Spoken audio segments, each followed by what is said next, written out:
Assalamualaikum Bu Desi. Waalaikumsalam Pak Dedi. Alhamdulillah. Betul Bu Desi ya? Iya betul Bapak. Terima kasih Bu. Kebetulan kesempatan ini ada teman-teman saya di sini ingin menanyakan sesuatu terkait dengan CGT kami. Oh, betul. Bu Desi kepala sekolah di salah satu SD mana Bu? Betul. SDN Lombok Wetan Pak Dedi. Oh ya.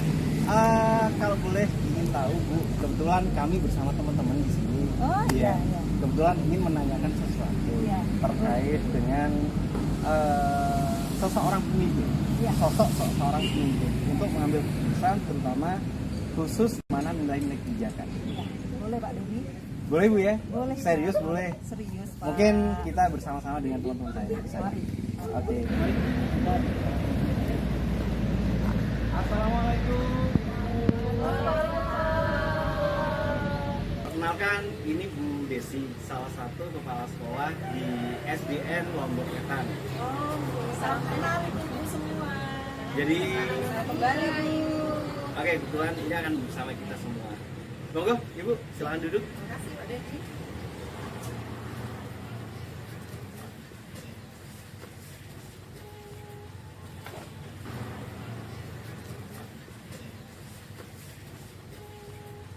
Alhamdulillah ibu-ibu kita bisa berkumpul dan kebetulan beliaunya ada di tengah-tengah kita pada siang hari ini. Nah, apa yang ingin tanyakan, insya Allah mungkin beliaunya akan menjawab karena ini adalah sumber bagi saya tentang dilema etika, yaitu adalah pengambilan keputusan menjadi seorang pemimpin. Monggo, bagi ibu-ibu yang ingin bertanya, dari siapa dulu? Saya dulu ya Pak ya. Oke, siap. Begini Bu, saya ingin tahu sudah berapa lama Ibu Desi menjabat menjadi kepala sekolah? Saya sudah menjabat sebagai kepala sekolah di SDN Lombok Wetan kurang lebih 1 tahun Bu. Oh sudah, masih baru ya Bu ya? Iya betul. Kalau boleh tahu Bu, selama setahun ini ada nggak masalah di mana masalah itu menyebabkan dilema dalam untuk mengambil keputusan? Ada nggak? Bisa Ibu ceritakan? Kalau Ibu tanya ada, banyak ya Bu, karena dari masalah-masalah kecil sampai masalah-masalah yang memang butuh penanganan khusus ini pasti sudah banyak saya lalui. Contohnya sebagai salah satu contoh ya Bu yang perlu saya ceritakan, yang dimana di sana memang butuh benar-benar butuh keputusan yang bertanggung jawab seperti itu. Pada penerimaan siswa baru, kami mendapatkan calon siswa baru yang memiliki keterbatasan alias anak tersebut berkebutuhan khusus, yaitu tunawicara Bu di sana. Nah, karena memang tempat SLB, SDLB dari desa di sekolah kami ini sangat jauh Bu. Jadi mau tidak mau dilema bagi kita, apakah kami harus menerima siswa tersebut atau tidak. Sementara latar ekonomi dari anak ini tidak mampu seperti itu Bu. Nah, bapaknya ini bekerja di luar kota seperti itu, hanya tinggal bersama ibunya saja. Nah, ini adalah salah satu contoh bagaimana saya harus mengambil keputusan. Apakah siswa ini akan saya terima? Sementara di sekolah kami ini tidak memiliki guru yang bisa mensupport itu betul ya? yang memiliki kemampuan di bidang inklusi ya Bu. Tidak ada guru yang khusus untuk menangani anak-anak yang berkebutuhan khusus. Nah, ini adalah menjadi suatu dilema bagi kami di sekolah pada saat itu. Namun dengan bermusyawarah dan sebagainya dengan guru-guru, akhirnya kami menerima anak tersebut dengan dasar kasihan, dengan dasar kemanusiaan, karena memang SDLB yang harusnya sekolah yang memang untuk anak ini letaknya jauh dari rumah anak ini, seperti itu Bu Yu. Oh, gitu. Ya. Oke, baik Ibu Yuli, bagaimana dengan penjelasan beliaunya? Sudah sangat puas ya? Ya ceritanya menarik sekali, ya. Saya nggak nyangka kalau di sekolah SD pun juga ada masalah sebesar itu ya Bu ya. Berarti nggak salah ya, kepala sekolah seorang Bu Desi di sini bisa memberikan sesuatu kepada anak tersebut ya Bu ya? Iya. Effort bagi mereka. Oke, keren. Oke, alhamdulillah tadi sudah disampaikan oleh Bu Yuli bahwasanya Bu Desi menyampaikan sesuatu yang sangat luar biasa. Nah, sekarang apa yang ingin ditanyakan oleh Bu Ani kepada Bu Desi? Terima Monggo. kasih Pak Dedi. Bu Desi, saya Ya. ingin menanyakan, tadi kan keputusannya siswa tersebut diambil Ya, diterima diterima. di SD, Betul. di SD-nya Bu Desi. Iya. Terus dari modul yang saya pelajari saat ini ya Bu ya, ada dua hal yang terjadi dalam pengambilan keputusan. Yang pertama itu dilema etika yang merupakan dilema kebenaran lawan kebenaran, Ya. dan juga bujukan moral yang merupakan kebenaran lawan kesalahan. Betul. Menurut Bu Desi, bagaimana Bu Desi dapat mengidentifikasi kasus yang Bu Desi hadapi itu? Terus mana yang merupakan dilema etika dan mana yang merupakan bujukan moral?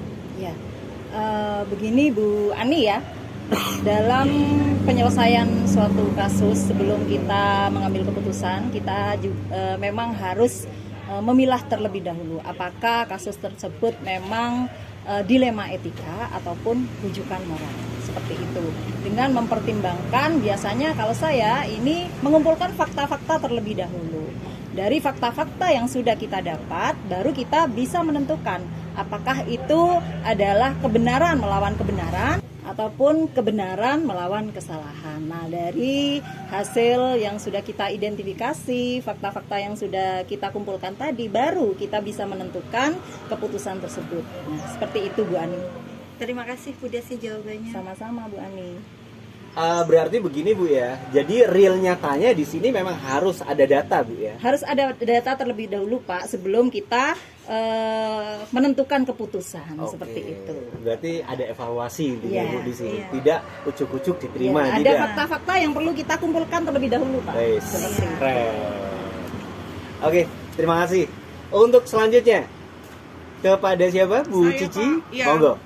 Jadi bagaimana Bu Desi menjalankan pengambilan keputusan di sekolah, terutama untuk kasus-kasus di mana ada dua kepentingan yang sama-sama benar atau sama-sama mengandung nilai-nilai kebajikan. Begini Bu Cici ya.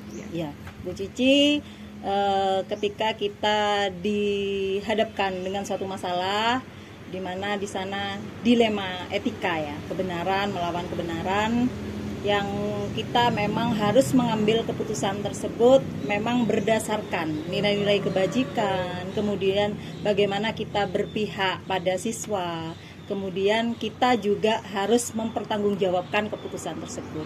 Nah, langkah-langkah biasanya yang kita ambil di sekolah, saya biasanya harus melibatkan banyak pihak. Tidak bisa saya memutuskan suatu persoalan ini dengan saya sendiri yang memutuskan.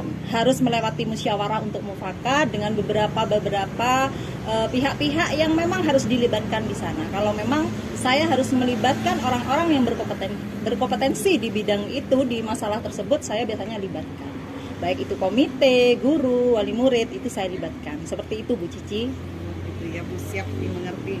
Nah ini Bu, langkah-langkah atau prosedur seperti apa yang Bu Desi gunakan dalam menyelesaikan masalah atau kasus tersebut biasanya? Ya, biasanya yang saya ambil ini adalah jalan musyawarah untuk mufakat Bu Cici, di mana saya berkumpul dengan pihak-pihak yang memang terlibat dalam masalah tersebut. Kalau memang itu melibatkan orang tua, guru, ini saya libatkan dalam musyawarah. Setelah berkumpul dengan pihak-pihak yang memang berkepentingan tersebut, kami biasanya mengumpulkan fakta-fakta tentang masalah yang kita hadapi. Seperti tadi masalah yang saya hadapi, contohnya, jadi kita kumpulkan dulu faktanya. Ternyata faktanya yang pertama, anak tersebut memang sangat membutuhkan pendidikan, seperti itu. Kemudian yang kedua, memang sekolah dasar luar biasa yang seharusnya memang dituju oleh anak tersebut, ini letaknya sangat jauh dari tempat tinggal anak ini. Yang ketiga, ekonominya memang benar-benar tidak memungkinkan untuk antar jemput anak ini ke SDLB tersebut. Nah, fakta berikutnya yang berkaitan dengan sekolah, yakni sekolah belum memiliki guru yang berkompetensi di bidang inklusi. Nah, fakta-fakta tersebut kita kumpulkan, baru nanti setelah kita kumpulkan, kita bermusyawarah dengan pihak-pihak tersebut, apa sih langkah-langkah atau keputusan yang memang sangat-sangat berpihak pada murid tersebut dan juga berkepentingan mementingkan orang banyak, bukan hanya mementingkan pihak sekolah sendiri atau saya sendiri sebagai kepala sekolah. Seperti itu Bu Cici. Ya, terima kasih Bu Desi Sama-sama. penjelasannya. Ya. Berarti intinya di sini seperti Bu Desi, berpihak kepada murid dan mementingkan anak bangsa ya Bu ya. Betul, Pak Supaya Dedi. anak tersebut itu tidak terbengkalai Iya, intinya, untuk seperti masalah itu. pendidikan Bu ya. Betul, betul Pak Dedi. Oke. Bagaimana Bu Cici? Ya Pak, Keren. setuju. Oke. Luar biasa. Luar biasa. Baik, untuk selanjutnya di sini yang ingin bertanya, Saya Pak. baik, Bu Diana sekarang ingin menanyakan sesuatu pada Bu Desi. Mungkin Bu Desi bisa menjelaskan lebih luas lagi, lebih santai lagi, lebih simpel lagi, dan intinya di sini bisa memberikan keputusan yang terbaik sebagai seorang pemimpin. Monggo waktu dan tempatnya. Ya, terima kasih Pak Dedi. Begini Bu, hal-hal apa saja yang selama ini Ibu anggap efektif dalam pengambilan keputusan pada kasus-kasus dilema etika? Baik. Selama saya menjadi kepala sekolah, untuk pengambilan keputusan di mana saya menghadapi suatu persoalan, suatu masalah di sekolah, yang paling efektif adalah musyawarah untuk mendapatkan kata mufakat. Ini yang selama ini saya alami di sekolah, karena memang ketika kita bermusyawarah dengan orang-orang sekitar kita, akan banyak pemikiran-pemikiran yang akan membantu kita untuk memutuskan suatu masalah. Keputusan tersebut bisa berpihak pada murid, berpihak pada orang banyak, seperti itu Bu. Baik, jadi kita harus diskusi ya, Ya, dan betul. bermusyawarah ya Iya, dengan pihak-pihak betul. yang berkepentingan seperti Iya. itu ya Bu. Sekarang apa yang menjadi tantangan dalam pengambilan keputusan ini?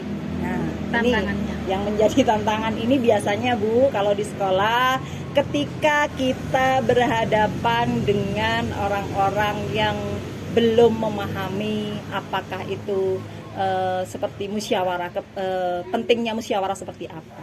Dan juga ketika saya menghadapi guru-guru yang senior Bu, biasanya ada rasa sungkan dari saya selaku kepala sekolah yang memang mungkin masih junior ya, dengan guru-guru yang senior yang mungkin sudah banyak pengalaman.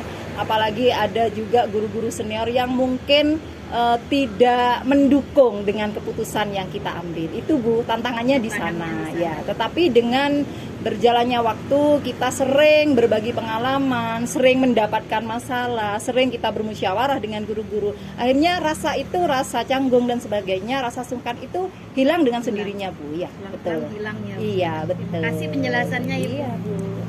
Berarti intinya tidak ada rasa was-was lagi ya, Ya. Bu ya. Apapun yang kita hadapi ya memang ini real. Betul. Kita harus menghadapi Bu Ya, ya.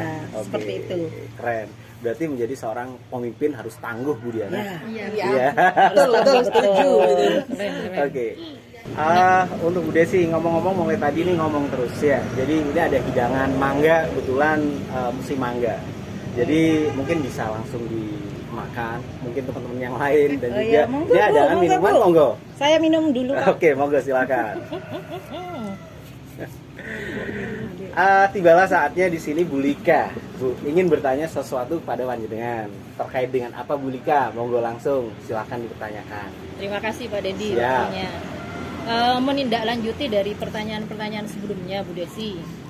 Nah, dalam menyelesaikan masalah atau kasus yang Bu Desi hadapi, apakah Ibu memiliki jadwal tertentu dalam menyelesaikan kasus dilema etika itu? Apakah Ibu langsung menyelesaikan di tempat atau memiliki sebuah jadwal untuk menyelesaikannya? Baik Bu Lika ya. Untuk jadwal tidak ada jadwal khusus Bu Lika, tetapi kita menyesuaikan dengan masalahnya. Masalah tersebut, jika masalah tersebut memang bisa diselesaikan pada saat itu juga, kita selesaikan segera karena lebih cepat lebih baik kan seperti itu. Tetapi kalau memang ada kasus-kasus berat yang kita memang membutuhkan waktu penyelesaiannya, kita membuat jadwal seperti kita bertemu dengan wali murid, kemudian kita bertemu dengan komite. Ini pasti kita jadwalkan sesegera mungkin, seperti itu Bu Dika. Jadi biar cepat terselesaikan masalah Ya, itu. menyesuaikan masalahnya Bu Lika. Iya, iya, siap. Dan ada lagi Bu, satu pertanyaan lagi. Adakah seseorang atau faktor-faktor apa yang selama ini mempermudah Bu atau membantu Ibu dalam mengambil keputusan dalam kasus-kasus dilema etika? Atau ada sosok panutan bagi Bu Desi sendiri dalam menentukan keputusan tersebut? Ya. Kalau panutan mungkin secara khusus tidak ada Bu Lika, tetapi orang-orang yang membantu saya sebagai kepala sekolah, terutama guru ya, guru ini sangat membantu karena guru ini yang lebih paham kepada siswa-siswanya seperti itu. Kemudian yang kedua orang tua tentunya, dukungan orang tua ini adalah hal yang memang sangat membantu bagi saya sebagai kepala sekolah dalam menyelesaikan suatu masalah. Selain orang tua juga komite ini juga kami libatkan, biasanya membantu kami untuk menyelesaikan masalah-masalah yang memang membutuhkan bantuan dari seorang komite juga. Jika dari guru, dari komite orang tua ini serasa belum cukup Bu untuk membantu saya dari kasus-kasus yang agak berat mungkin ya. Jadi saya harus melibatkan orang-orang yang berkompeten. Biasanya misalkan dengan ada kasus-kasus yang saya pernah Bu di sekolah itu ada kasus pelecehan seksual seperti itu. Jadi yang tidak bisa saya hanya melibatkan guru, melibatkan komite orang tua tidak bisa. Jadi saya melibatkan perangkat desa dan juga dari pihak kepolisian Bu, seperti itu. Jadi orang-orang yang berkompeten di bidang masalah tersebut ini kami undang untuk membantu kami dalam menyelesaikan masalah-masalah tersebut. Seperti itu Bu Lika. Keren Bu. Luar biasa ya Bu Desi. Berarti intinya, nah ini perlu digarisbawahi pada dasarnya ada pelecehan seksual. Iya. Jadi bukan intern ya Bu ya, berarti eksternal pun juga Betul. masuk ya Bu ya, Iya, dari seperti desa, Ya, kepolisian. kepolisian yang memang bisa membantu saya untuk menyelesaikan masalah tersebut Pak Dedi, seperti itu. Tidak sendiri berarti Tidak Bu, ya? sendiri, tidak mampu Pak mungkin kalau saya sendiri dalam hal kasus-kasus yang berat ya Pak. Iya. Jadi Gitu, komunikasi Pak dan Dedi. kolaborasi terus Iya, jalan ya sangat Bu. dibutuhkan kolaborasi dengan pihak-pihak tertentu Wih, yang memang keren. bisa membantu kita. Mantap. Seperti itu. Keren sekali ceritanya Bu. Sip. Iya. Ibu, ini ada pertanyaan terakhir dari saya. Iya. Jadi terkait Anda atau Bu Desi menjabat sebagai seorang kepala sekolah. Jadi semua pertanyaan tadi dilibas habis Bu ya. Tapi seorang kepala sekolah memang seperti itu Bu ya. Iya. Jadi komunikasi dengan masyarakat, komunikasi dengan Bapak Ibu guru atau teman sejawat, dan lagi Anda adalah sebagai seorang leader. Betul. Kan ya Bu ya? Betul, Harus Pak Dedi. mengayomi. Iya. Betul. Nah ini suatu pertanyaan Bu, dari semua hal yang telah disampaikan itu sudah sangat luar biasa. Pembelajaran apa yang Ibu dapat ambil dari pengalaman panjenengan sebagai seorang kepala sekolah? Sehingga di sini keputusan apa yang kira-kira diambil dari dilema etika tersebut? Ya. Begini Pak, jadi pembelajaran yang bisa saya ambil selama menjadi kepala sekolah ketika saya menghadapi berbagai masalah, baik dari masalah kecil maupun kasus-kasus yang besar yang membutuhkan pihak-pihak dari luar. Ini pembelajaran yang bisa saya ambil, masalah sekecil apapun akan sebesar apapun ini bisa kita selesaikan dengan musyawarah untuk mencapai kata mufakat. Seperti itu Pak Dedi. Berarti intinya di sini tidak dipendam sendiri, masalah Betul. tersebut tidak disinggung sendiri, Iya. dan juga perlu berkolaborasi apa yang disampaikan dengan Bu Lika tadi Iya, ya Bu ya. betul, Jadi karena- perlu masyarakat luas. Betul, karena ketika keputusan itu kita ambil sendiri, ini akan lebih banyak kepada kepentingan pribadi Pak Dedi, seperti itu. Jadi mungkin ketika kita bermusyawarah dengan orang-orang banyak, ini biasanya orang-orang akan memunculkan ide-ide, memunculkan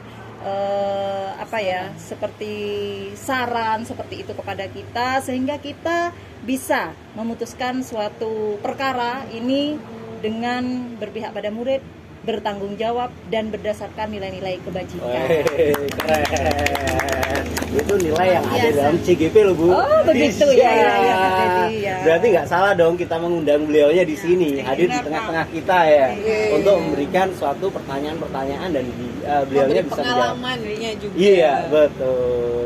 Oke Ibu-ibu, mungkin sampai di sini atau mungkin ada pertanyaan yang lain pada Bapak, pada Ibu-ibu semuanya. Sudah cukup. saya rasa sudah cukup Bu Oh, Desi. gitu.